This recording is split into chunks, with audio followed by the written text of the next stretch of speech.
हमारे पास एक प्रश्न है जो कि घन से संबंधित है, यानी कि रिलेटेड है। यदि घन की भुजा 12 मीटर घन की भुजा 12 मीटर है तो इसका पृष्ठ क्षेत्रफल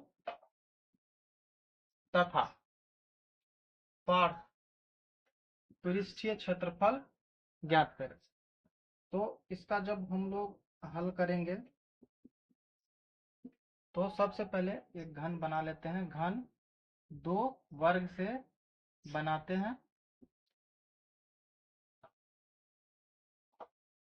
इसमें एक चीज ध्यान रखना चाहिए कि घन में कुल 6 सतह होती है, यानी कि एक ऊपर एक नीचे, फिर एक इस तरफ एक इस तरफ, और उसके बाद एक आगे एक पीछे। टोटल 6 घन में सतह होती है। 8 इसके शीर्ष होते हैं तथा 12 ये इसके शीर्ष हो गए। ये शीर्ष हो गए, और ये किनारा 12 शीर्ष 8 और सतह 6 है। तो पृष्ठ क्षेत्रफल तो आसानी से हम लोग निकाल लेंगे। फॉर्मूला लगभग सभी बच्चों को पता ही होता है कि घन घन की पहले भुजा, घन की भुजा या किनारा 12 मीटर, यानी कि A इक्वल टू 12 मीटर। तो घन का पृष्ठीय क्षेत्रफल बराबर 6 गुने भुजा स्क्वायर, यानी कि 6A स्क्वायर। A पता है हमको 12 मीटर है, तो 6 गुने 12 का स्क्वायर, फिर यहाँ पे मीटर का भी स्क्वायर हो जाएगा तो मीटर स्क्वायर हो जाएगा।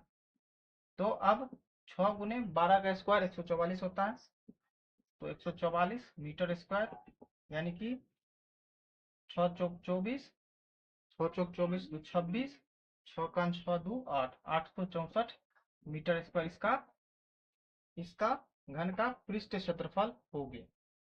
ठीक है, अब हम लोग क्या करेंगे कि घन का पार्श्व पृष्ठ क्षेत्रफल, पार्श्व पृष्ठीय क्षेत्रफल, जो कि 4 गुने भुजा स्क्वायर, यानी कि A स्क्वायर होता है।